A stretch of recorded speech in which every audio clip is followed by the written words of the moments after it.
രാജ്യത്തെ നടുക്കിയ air India വിമാനാപകടത്തിൽ DVR കണ്ടെത്തി. ഗുജറാത്ത് ATS ആണ് അവശിഷ്ടങ്ങൾക്കിടയിൽ നിന്നും ഡിജിറ്റൽ വീഡിയോ റെക്കോർഡർ കണ്ടെടുത്തത്. ഫോറൻസിക് സംഘം ഉടൻ പരിശോധന നടത്തുമെന്ന് ATS ഉദ്യോഗസ്ഥർ അറിയിച്ചു.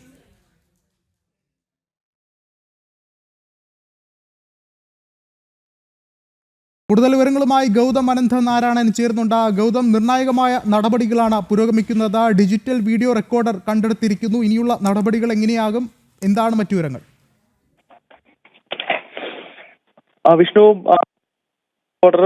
ഇന്ന് ഉച്ചയോടുകൂടിയാണ് ഗുജറാത്തിലെ ആന്റി ടെററിസ്റ്റ് സ്ക്വാഡ് കണ്ടെത്തിയിരിക്കുന്നത്. ഈ സ്ഥലത്ത് ATS പരിശോധന നടത്തുന്ന ഘട്ടത്തിലാണ് ഡിജിറ്റൽ വീഡിയോ റെക്കോർഡർ കണ്ടെത്തിയത്. ഇത് അന്വേഷണത്തിൽ വളരെ നിർണായകമാകും. കാരണം ഈ വിമാനത്തിന്റെ അപകടം നടക്കുന്ന സമയങ്ങളിൽ ഉൾപ്പെടെ അതിന്റെ തൊട്ടു മുൻപ്, ഇതൊരു തീഗോളമായി മാറുന്നതിന് തൊട്ടു മുൻപ് പൈലറ്റും സഹ പൈലറ്റും ഉൾപ്പെടെ സംസാരിച്ച വിഷയങ്ങളെല്ലാം റെക്കോർഡ് ചെയ്തതും ഈ വിമാനത്തിന്റെ അവസാന നിമിഷങ്ങൾ പകർത്തുന്നതുമാണ് ഡിജിറ്റൽ വീഡിയോ റെക്കോർഡർ. അതിനാൽ നിലവിൽ എയർ ആക്സിഡന്റ് ഇൻവെസ്റ്റിഗേഷൻ ബ്യൂറോയും അതോടൊപ്പം തന്നെ DGCAയും ഒക്കെ നടത്തുന്ന അന്വേഷണത്തിൽ ഈ ഡിജിറ്റൽ വീഡിയോ റെക്കോർഡർ കണ്ടെത്തിയത് വളരെ നിർണായകമായ ഒരു തെളിവായി മാറുമെന്ന കാര്യത്തിൽ സംശയമില്ല. അതേസമയം ഇപ്പോൾ ഏറ്റവും ഒടുവിലായി വരുന്ന മറ്റൊരു അപ്ഡേഷൻ, ഈ സ്ഥലത്ത് ദേശീയ അന്വേഷണ ഏജൻസിയുടെ സംഘം ഇപ്പോൾ എത്തി സ്ഥലത്ത് പരിശോധന നടത്തുന്നു എന്നുള്ളതാണ്.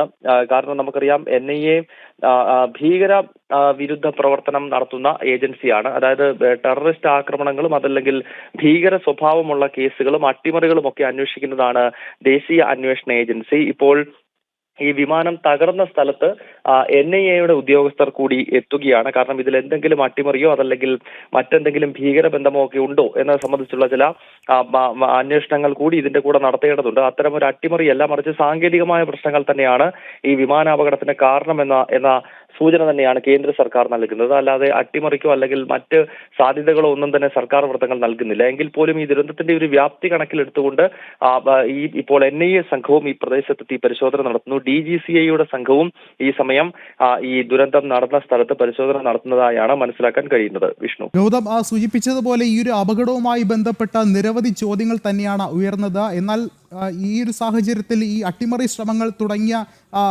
ആരോപണങ്ങളൊക്കെ തന്നെയും തള്ളുകയാണ് സർക്കാർ. എന്നിരുന്നാൽ കൂടിയും ഇതിൻ്റെ അപകടത്തിൻ്റെ കൃത്യമായൊരു കാരണം അറിയാനുള്ള കണ്ടെത്തലുകളാണ് ഇനി വേണ്ടത്. ഈ പറയുന്നത് പോലെ ഡിജിറ്റൽ വീഡിയോ റെക്കോർഡർ കണ്ടെടുത്തിരിക്കുന്നു. അതിൻ്റെ മറ്റ് പരിശോധനകളൊക്കെ തന്നെയും ഇനിയും നീണ്ടുപോകുമോ? അത് എപ്പോഴായിരിക്കും അത് സംബന്ധിച്ചുള്ള ഒരു പൂർണ്ണമായൊരു വിവരം പുറത്തു വരിക?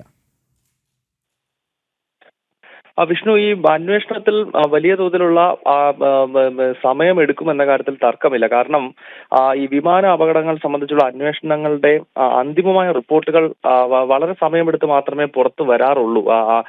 കരിപ്പൂർ വിമാനത്താവളത്തിൽ ഉണ്ടായ അപകടമാണെങ്കിലും 2010 മംഗലാപുരത്ത് ബജ്പേയി വിമാനത്താവളത്തിൽ ഉണ്ടായിട്ടുള്ള അപകടമാണെങ്കിലും ഇതെല്ലാം നമ്മൾ കണ്ടത് അതിന്റെയൊക്കെ അന്വേഷണ റിപ്പോർട്ടുകൾ വളരെയധികം വൈകിയാണ് പുറത്തു വരുന്നത്. കാരണം വിവിധ വിഷയങ്ങൾ ഇതിൽ പരിശോധിക്കേണ്ടതുണ്ട്. സാധാരണ നടക്കുന്ന കേസുകളിലെ പോലെയുള്ളൊരു അന്വേഷണ രീതിയല്ല ഇത്.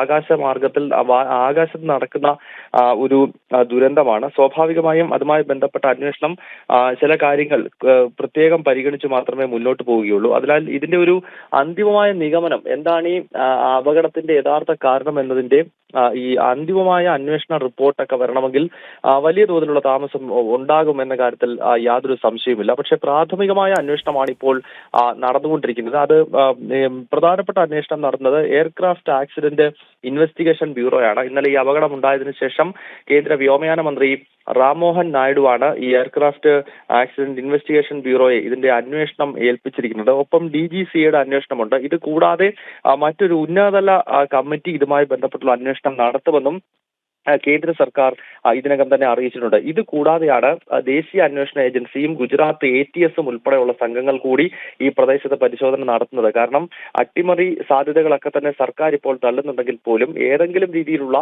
ദുരൂഹമായ സാഹചര്യങ്ങൾ ഉണ്ടായിട്ടുണ്ടോ എന്ന പരിശോധനയാണ് NIAയുടെയും മറ്റും ഭാഗത്ത് നിന്ന് ഉണ്ടാകുന്നത് എന്ന കാര്യത്തിൽ സംശയമില്ല. രാവിലെ ഗുജറാത്ത് ആന്റി ടെററിസ്റ്റ് സ്ക്വാഡിന്റെ പരിശോധന നടന്നിരുന്നു. ആ പരിശോധന ഘട്ടത്തിലാണ് ഡിജിറ്റൽ വീഡിയോ റെക്കോർഡർ ഉൾപ്പെടെ ലഭ്യമായത്. അതിനുശേഷമാണ് ഇപ്പോൾ ഭീകര കേസുകൾ അന്വേഷിക്കുന്ന ദേശീയ അന്വേഷണ ഏജൻസിയുടെ ഒരു സംഘം കൂടി ഈ അഹമ്മദാബാദിലെ ഈ വിമാനം ഇടിച്ചിറങ്ങിയ കെട്ടിടത്തിന്റെയും പരിസര പ്രദേശത്തും ഇപ്പോൾ പരിശോധന നടത്തുന്നത്. ശരി, ഗൗതമാണ് വിവരങ്ങൾ നൽകിയത്.